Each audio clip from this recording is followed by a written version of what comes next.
Hello बच्चों। तो कैसे हैं आप लोग? उम्मीद करते हैं बहुत ही बढ़िया होंगे, मस्त होंगे और मन लगाकर पढ़ रहे होंगे। तो आज जो है हम लोग स्टार्ट करने वाले हैं बायोलॉजी का पहला चैप्टर जो है जैव प्रक्रम। ठीक है, तो जितने भी बच्चे चैनल पर नए हैं कृपया करके चैनल को सबसे पहले सब्सक्राइब कीजिए, वीडियो को लाइक कीजिएगा और शेयर कीजिएगा। तो चलिए आज का जो चैप्टर है जैव प्रक्रम हम उसको स्टार्ट करते हैं। तो देखिए सबसे पहले क्या है, आपको ध्यान रखना है कि ये जो चैप्टर है क्लास 10th बिहार बोर्ड का जो जैव प्रक्रम है ये आपके लिए बहुत ही इम्पोर्टेंट चैप्टर है। ठीक है, इसको जो है ध्यान से पढ़ना है और इससे जो है ऑब्जेक्टिव हो या सब्जेक्टिव हो बहुत सारे क्वेश्चन पूछे जाते हैं। तो चलिए देखते हैं पहला क्या है आपका जो पद है यार जैव प्रक्रम। तो हम जानेंगे कि जैव प्रक्रम होता क्या है, लाइफ प्रोसेस क्या होता है, लाइफ प्रोसेस। ठीक है, तो जैव प्रक्रम वे सारी क्रियाएं होती है जिनके द्वारा जीवों का अनुरक्षण होता है। अनुरक्षण का मतलब आप लोग समझते हैं क्या? अनुरक्षण का मतलब होता है मेंटेनेंस। ठीक है, मेंटेनेंस।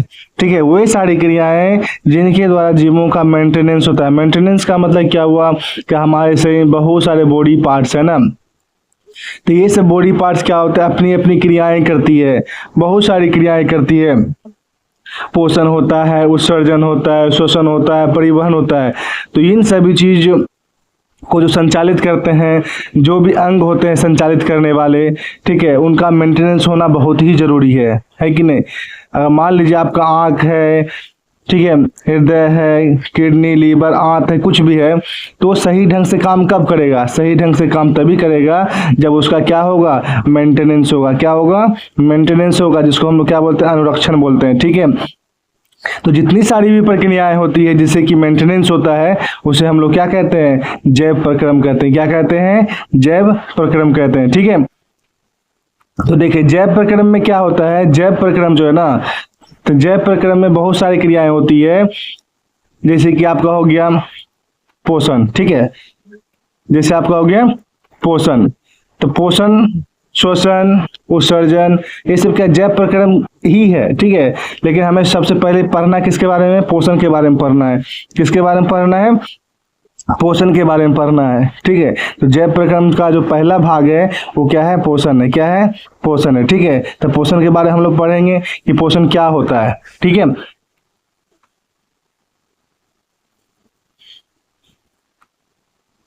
तो देखिए ये क्या है? पोषण आपका है, ये पोषण। ठीक है, पोषण क्या होता है?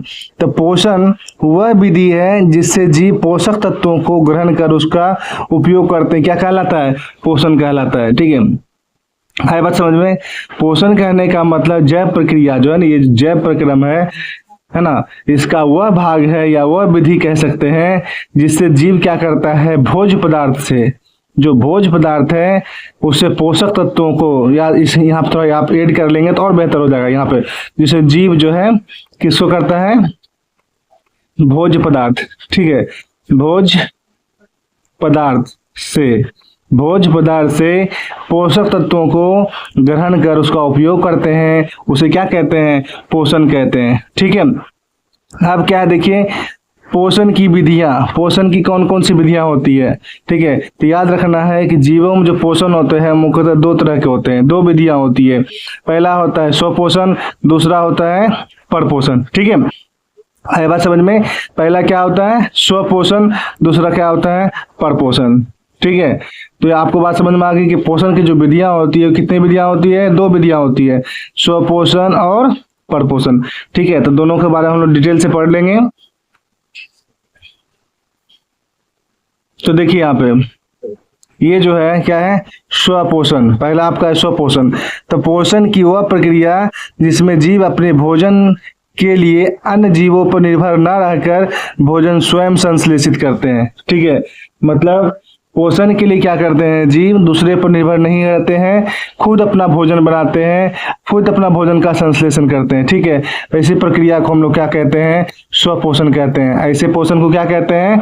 स्वपोषण कहते हैं। ठीक है, तो आपको ध्यान रखना है कि स्वपोषण की प्रक्रिया में जीव अपना भोजन स्वयं बनाते हैं। ठीक है, कोई दिक्कत?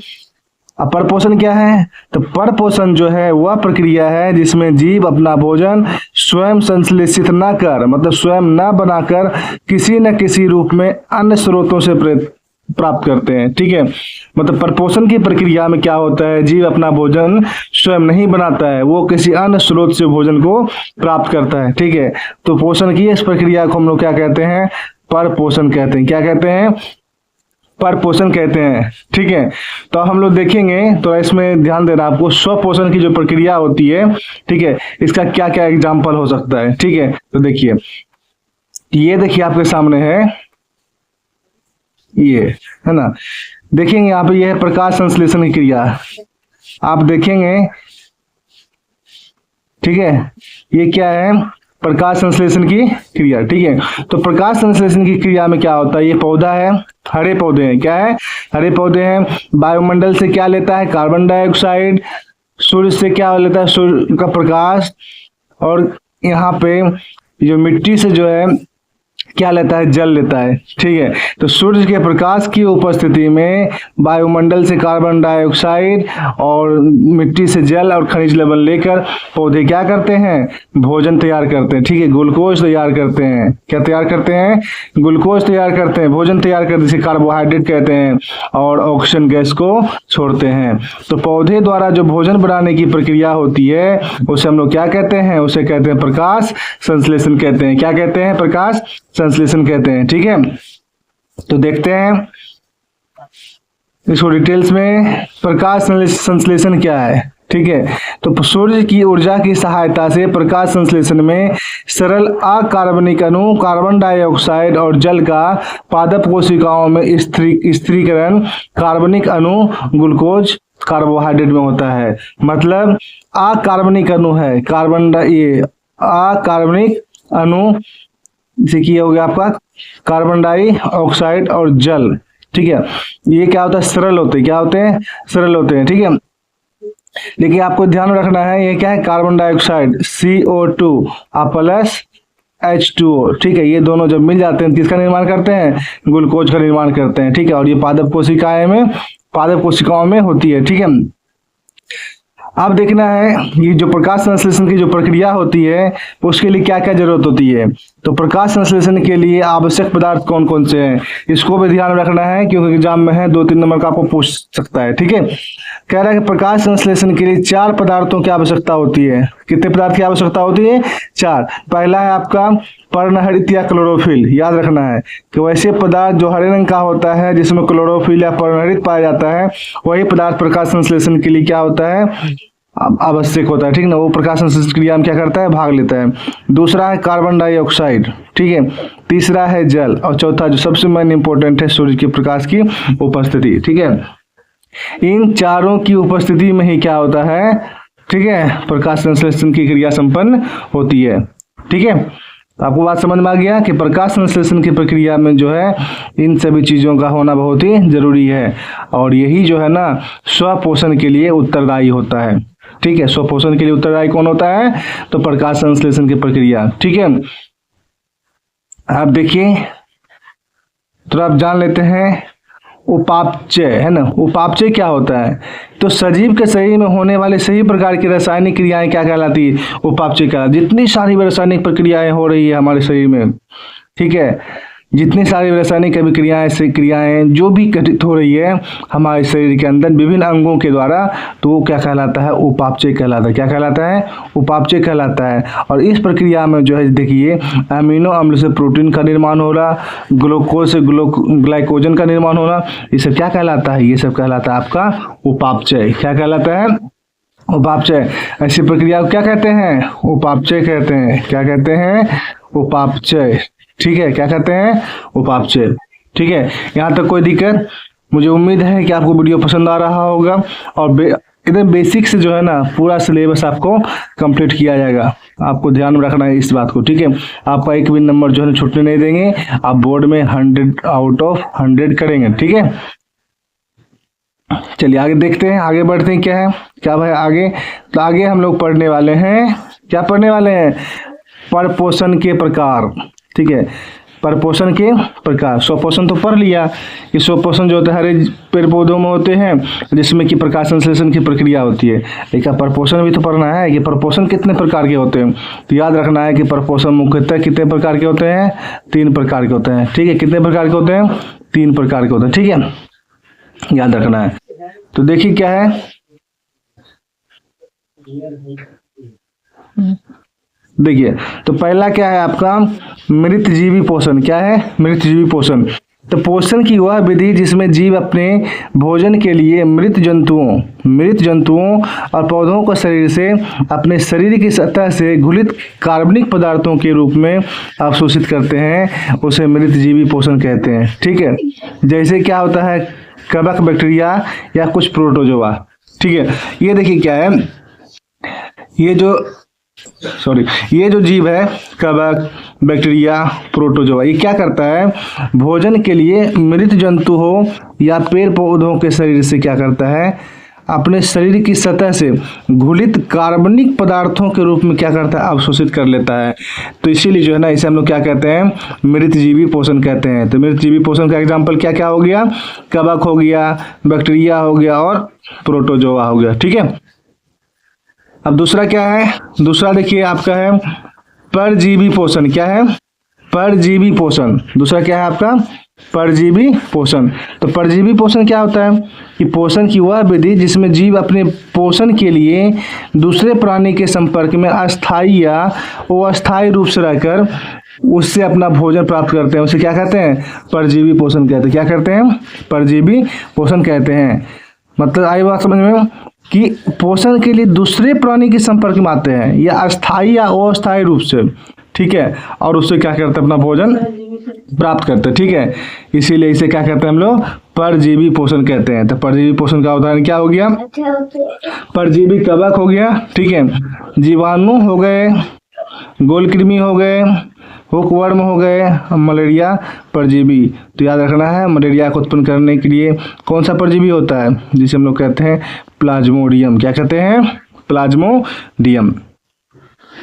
तीसरा पोषण की जो तीसरी विधि है, परपोषण की तीसरी विधि, वो क्या है, आप देखिए प्राणिसम पोषण। क्या है, प्राणिसम पोषण। तो प्राणिसम पोषण क्या होता है, वैसा पोषण जिसमें प्राणी अपना भोजन ठोस या तरल के रूप में जंतुओं के भोजन ग्रहण करने की विधि द्वारा ग्रहण करते हैं, है ना, उसे क्या कहते हैं, प्राणिसम पोषण कहते हैं, ठीक है।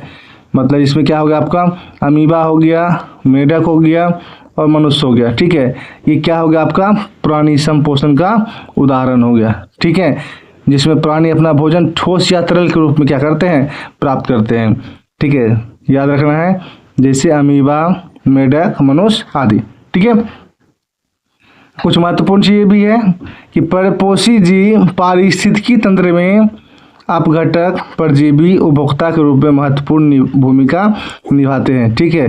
ये जैविक पदार्थों का अपघटन करते हैं, पोषक तत्वों का चक्रण करते हैं और आहार श्रृंखला को क्या करते हैं, संतुलित करते हैं, ठीक है। और याद रखना, ये जो पौधा है ये क्या होते हैं, ये क्या होते हैं आपका, उत्पादक होते हैं। क्या होते हैं, उत्पादक होते हैं, ठीक है, याद रखना है। और ये सब जो होते हैं, जो भी मतलब परपोषी होते हैं, वो अपघटक होते हैं या परजीवी होते हैं या उपभोक्ता होते हैं, ठीक है। तो याद रखना है कि जो भोजन जो प्राप्त निर्माण होता है मुख्य रूप से कहाँ से, पौधों से सर्वप्रथम, ठीक है। इसलिए इसे हम लोग क्या कहते हैं, उत्पादक कहते हैं। क्या कहते हैं, उत्पादक कहते हैं, ठीक है।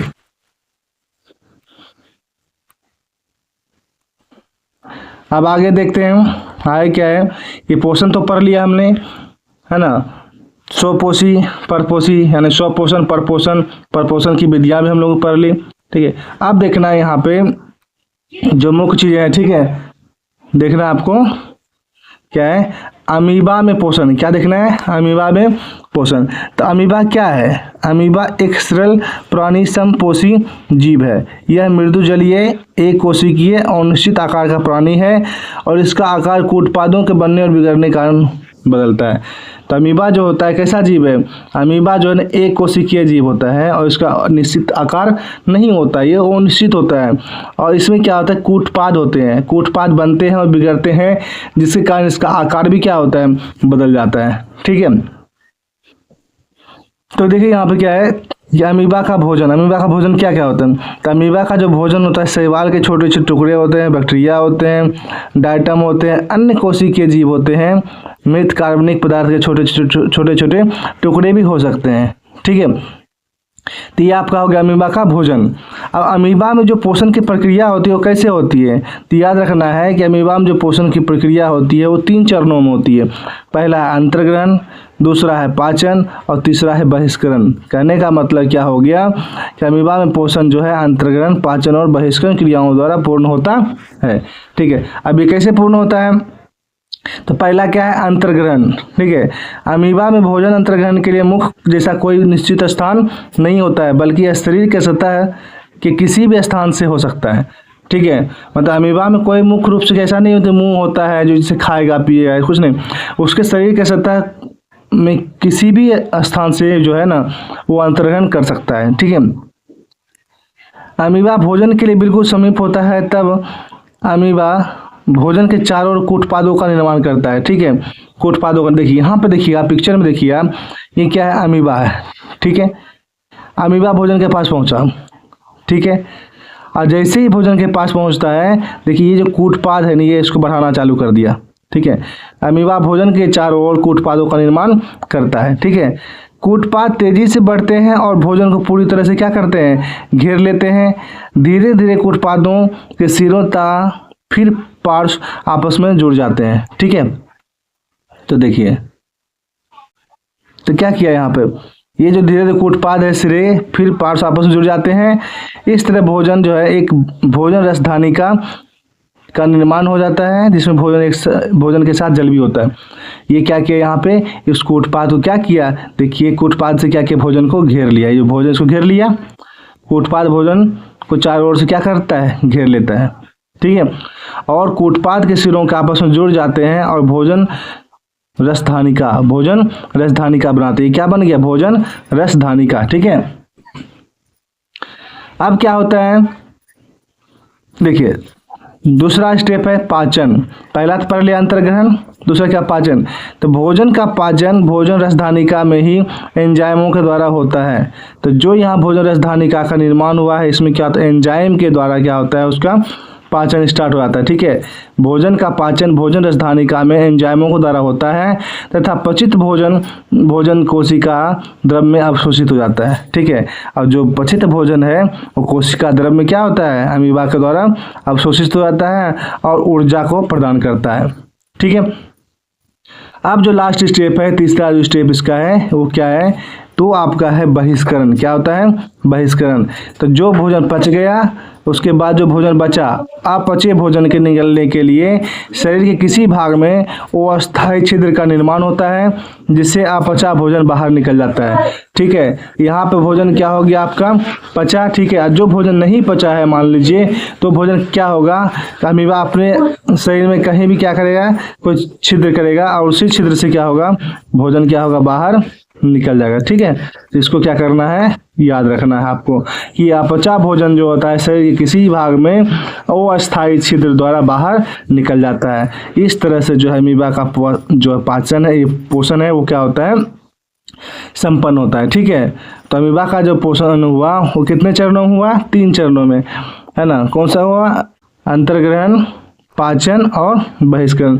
3 चरणों में जो है अमीबा का आपका पोषण संपन्न होता है। ठीक है, अब आगे देखेंगे, हमने अमीबा पढ़ लिया, अब हम लोग पढ़ने वाले हैं मनुष्य का पाचन तंत्र। ठीक है, क्या पढ़ने वाले हैं, मनुष्य का पाचन तंत्र। देखिए अब ये बहुत ही इंपॉर्टेंट है, ध्यान रखना है आपको। देखिए है मनुष्य का पाचन तंत्र। ठीक है, मनुष्य का जो पाचन तंत्र है, यहाँ एक तस्वीर भी दिया हुआ है, पिक्चर भी बना दिया गया है, इससे आप बारीकी समझेंगे। तो मनुष्य तथा सभी उच्च श्रेणीय जंतुओं में भोजन पाचन के लिए एक विशेष अंग होते हैं, जिसे आहार नाल कहते हैं। क्या कहते हैं, आहार नाल कहते हैं। तो मनुष्य हो चाहे कोई जंतु हो, ठीक है, उच्च श्रेणी का जंतु हो, उसके लिए क्या होते हैं, आहार नाल होते हैं। ठीक है, क्या होते हैं, आहार नाल होते हैं। तो आहार नाल होता क्या है, तो मनुष्य का आहार नाल एक कुंडलित संरचना होती है, जिसकी लंबाई कम से कम 8 से 10 मीटर होती है। याद रखना कितनी होती है, 8 से 10 मीटर होती है। और यह मुख गुहा से शुरू होकर मल द्वार तक फैल जाती है। तो यहाँ से स्टार्ट हो गया ये आपका मुख गुहा से, और कहाँ तक जाकर फैलेगा, मल द्वार तक। तो यहाँ से जो यहाँ तक की जो लंबाई है कितनी है, वो 8 से 10 मीटर है। ठीक है, ये ध्यान रखना है। तो आहार नाल का जो मुख्य भाग कौन कौन सा होता है, मुख गुहा होता है, आमाशय होता है, बड़ी आंत होती है, मल द्वार होता है, ग्रासनी होता है, छोटी आंत होती है, मलाशय होता है। तो इन सब चीज़ों के बारे में हम लोग क्या करेंगे, पढ़ेंगे। तो पहला जो पार्ट है वो आपका है मुख गुहा। क्या है? मुख गुहा। ये देखिए आपका मुंह, मुख गुहा का मतलब है मुंह। तो मुख गुहा जो होती है वो आहार नाल का पहला भाग होता है। ठीक है, आहार नाल का पहला भाग कौन सा होता है? मुख गुहा होता है। और मुख गुहा को बंद करने के लिए दो मांसल होंठ होते हैं। देखिए आपका जो होंठ होता है वो क्या करता है, मुख गुहा को बंद करता है। ठीक है, अब मुख गुहा में क्या क्या होता है, सबसे बारीकी ध्यान से देखना है। A to Z पूरे डिटेल्स में आपको समझाया जाएगा, एक भी पॉइंट आपको मिस होने वाला नहीं है। तो मुख गुहा में क्या होता है, जीभ तथा दांत होते हैं। ठीक है, दांत भोजन चबाने के लिए होता है, काटने के लिए होता है, सहायता करने के लिए। ठीक है ना, और जीभ जो होता है वो निगलने के लिए होता है। अब मुख गुहा में क्या क्या होता है, तो मुख गुहा में क्या होता है, लार ग्रंथियाँ होती है, जिससे क्या होता है, लार स्रावित होता है। ठीक है, लार में क्या होता है, कौन सा एंजाइम पाया जाता है, तो लार में आपका पाया जाता है एमाइलेज एंजाइम, जो स्टार्च को शर्करा में बदल देता है। ठीक है, जो क्या करता है, स्टार्च को शर्करा में बदल देता है। तो देखिए यहाँ पे ये आपका है क्या जी, मुख गुहा। ठीक है, मुख गुहा, ये आपका हो गया आपका होंठ। ठीक है, क्या हो गया, होंठ। ये हो गया आपका दांत, जिसे भोजन को चबाने पीसने का काम करता है। वो जीभ, जिसे भोजन को निगलने का काम होता है। यह लार ग्रंथियाँ, जो भोजन को गीला करता है। ये हो गया आपका निचला होंठ। तो इस तरह से जो है मुख गुहा में कौन कौन से पार्ट होते हैं उसको आपने क्या किया, सीखा। और एकदम ध्यान से डिटेल्स में आपको पूरी तरह से क्या करना है, सीखना है। और एक भी क्वेश्चन बाहर जाने वाला नहीं है। तो आपको बात आ गई समझ में? अब देखिए यहाँ थोड़ा पिक्चर को आप देख लेंगे ध्यान से थोड़ा, ताकि आगे जो है आपको समझ में आ जाए। ये आपका क्या हो गया, मुख हुआ। और ये जो पाइप यहाँ से यहाँ ये ग्रास नली। ठीक है, ये आपका लीवर हो गया, ये आमाशय हो गया। इसके नीचे देखेंगे ये लीवर के नीचे हरा रंग का जो होता है। ठीक है, ये आपका पित्ताशय हो गया, ये आपका अग्नाशय हो गया, ये आपकी छोटी आंत हो गई। ठीक है, ये मोटा ऐसा जो है ये बड़ी आंत हो गई, ये आपका मलाशय हो गया। और ये जो छिद्र है ये क्या हो गया, आपका मल द्वार हो गया। ठीक है, बारी बारी से हर चीज़ को सीखेंगे। तो यहाँ तो हमने क्या सीखा, मुख गुहा को हमने पढ़ लिया। अब अगला जो है वो है ग्रास नली। तो चलिए देखते हैं। तो यहाँ तो आपको याद रखना है एक चीज़, कि ये जो है ना, ये आपका मुख गुहा हो गया और ये आपका हो गया आमाशय। तो बीच की जो पाइप है ना, बीच की जो संरचना है उसको हम क्या बोलते हैं, ग्रास नली कहते हैं। क्या कहते हैं, ग्रास नली कहते हैं। और यहाँ पे जो होता है, ये यहाँ पे छोटा सा पार्ट होता है, जहाँ पे क्या होता है, कर्माकुंचन होता है। ठीक, क्या होता है, कर्माकुंचन होता है। तो भोजन जब जाता है यहाँ पे तो वो फैल जाता है, और जैसे ही भोजन अंदर की तरफ आता है क्या होता है, ये सिकुड़ जाता है। तो इसको हम लोग कहते हैं ग्रसनी। क्या कहते हैं, यहाँ पे होता है, याद रखना है इसे, ग्रसनी। ठीक है, और यहाँ से यहाँ तक जो नलिकाएं होती है इसको क्या कहते हैं, ग्रास नली कहते हैं। ठीक है, तो आपने मुख गुहा भी पढ़ लिया और ग्रास नली भी पढ़ लिया। अब हम पढ़ेंगे आमाशय के बारे में। ठीक है, तो चलिए आगे देखिए। ये है आपके सामने, क्या है, आमाशय। क्या है, आमाशय। आमाशय क्या होता है, यह एक मांसल थैली नुमा अंग होता है जो उदर गुहा के बाईं ओर स्थित होता है। तो आमाशय कहाँ स्थित होता है, बाईं साइड में। ठीक है, आमाशय की भित्ति में क्या होती है, गैस्ट्रिक ग्रंथियाँ पाई जाती है जो गैस्ट्रिक रस का स्राव करती है। देखिए ये आपका हो गया आमाशय। ठीक है, ये क्या है, आमाशय है। आप देखिए ऊपर से क्या आती है, जो पाइप है ये आपको पता है कि ग्रास नली होती है। यहाँ से भोजन प्रवेश करता है, यहाँ पे क्या होता है, भोजन प्रवेश करता है आमाशय में। और यहाँ बहुत सारी ग्रंथियाँ होती है, गैस्ट्रिक ग्रंथियाँ, जो क्या करता है, भोजन को अपने साथ में मिला लेता है। ठीक है, उस भोजन को और गीला कर देता है। हाय बस में। तो गैस्ट्रिक रस जो होता है, आमाशय रस जो होता है, उसका क्या काम होता है, तो उसमें कौन कौन सा घटक होते हैं। तो ये जो गैस्ट्रिक रस है, तो इसमें क्या होते हैं, हाइड्रोक्लोरिक अम्ल होते हैं, जो भोजन को अम्लीय बनाता है और जीवाणु को नष्ट करता है। ठीक है, याद रखना है।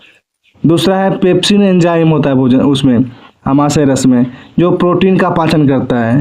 रेनिन होता है, जो शिशु जो छोटे बच्चे होते हैं उसका काम क्या होता है, दूध की केसिन प्रोटीन को जमाता है। और होता है श्लेष्मा। श्लेष्मा क्या करता है, तो आमाशय की भित्ति को अम्ल से क्या सुरक्षित करता है। तो अम्ल क्या होता है, अम्लीय जो होता है वो क्या कर सकता है, आमाशय की दीवार को नुकसान पहुंचा सकता है। इसलिए यहाँ पे जो श्लेष्मा होते हैं, म्यूकस जो होते हैं, अम्ल से क्या करता है, इसको सुरक्षा पहुंचाता है। ठीक है, आमाशय को सुरक्षा जो पहुंचाता है वो कौन पहुंचाता है? वो पहुंचाता है आपका म्यूकस। ये जो दीवार है यहाँ पे क्या होता है?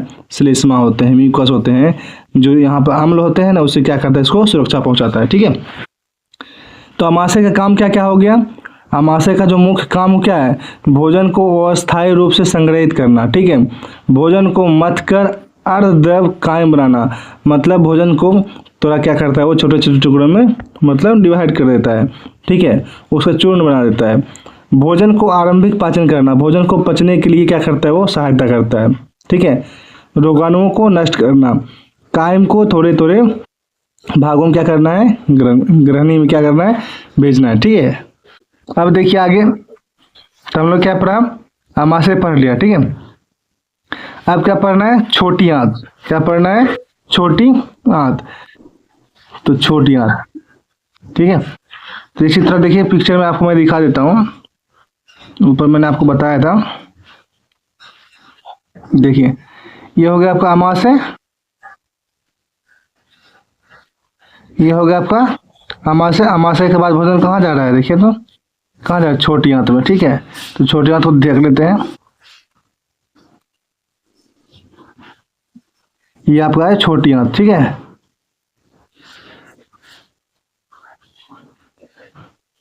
ये आपका हो गया छोटी आंत। तो यह आहार नाल का सबसे लंबा भाग होता है, इसकी लंबाई 6 मीटर तक होती है। ठीक, 6 मीटर तथा चौड़ाई 2.5 सेंटीमीटर होती है, और इसे 3 भागों में बांटा गया है। कितने भागों में बांटा गया है? 3 भागों में, जिसे हम लोग कहते हैं ग्रहणी, जेजुनम और इलियम। ठीक है, ग्रहणी ये आमाशय हो गया ये वाला आपका। ठीक है, तो सबसे स्टार्टिंग का जो भाग है वो ग्रहणी हो गया, बीच वाला भाग क्या हो गया आपका? जेजुनम हो गया, और अंतिम भाग क्या हो गया? इलियम हो गया। 3 भाग, छोटी आंत के 3 भाग होते हैं, ग्रहणी, जेजुनम और इलियम। ठीक है, तो छोटी आंत की विशेषता क्या होती है कि इसकी भीतरी सतह पर अनेकों सूक्ष्म उंगलियों जैसी संरचना होती है। ठीक है, जिसे विलाई कहते हैं। ये क्या है आपका? विलाई, ये संरचना होती है। विलाई में बड़ी संख्या में रक्त कोशिकाएं और लसिका कोशिकाएं होती है, जिसे लैक्टियाल कहते हैं। ठीक है, ये पाई जाती है। तब क्या करना है? यहाँ पर ये अधिकांश पाचन होता है, याद रखना है, और पोषक तत्व जो होता है भोजन में वो क्या होता है? अवशोषित होता है। ठीक है, छोटी आंत की कार्य देखिए क्या है? ये पित्त और अग्नाशयी रस की सहायता से भोजन वसा का पाचन करना, कार्बोहाइड्रेट, प्रोटीन तथा वसा का पूर्ण पाचन होना, ग्लूकोज, एमिनो अम्ल, वसा तथा ग्लिसरॉल आदि का पोषक तत्वों का अवशोषण करना, कायम को आगे बड़ी आंत में भेजना। तो देखिए आज जो है ना हम लोग क्लास को थोड़ा यहीं तक रखेंगे, कल थोड़ा डिटेल से जो है ना अगली क्लास को मतलब कंटिन्यू करेंगे। तो जो भी बच्चे चैनल पर जुड़े हुए थे उनका बहुत बहुत धन्यवाद। आप लोग से विनती रहेगी कि चैनल को सब्सक्राइब कीजिएगा, वीडियो को लाइक कीजिएगा, शेयर कीजिएगा। मिलते हैं कल अगले वीडियो में। ठीक है।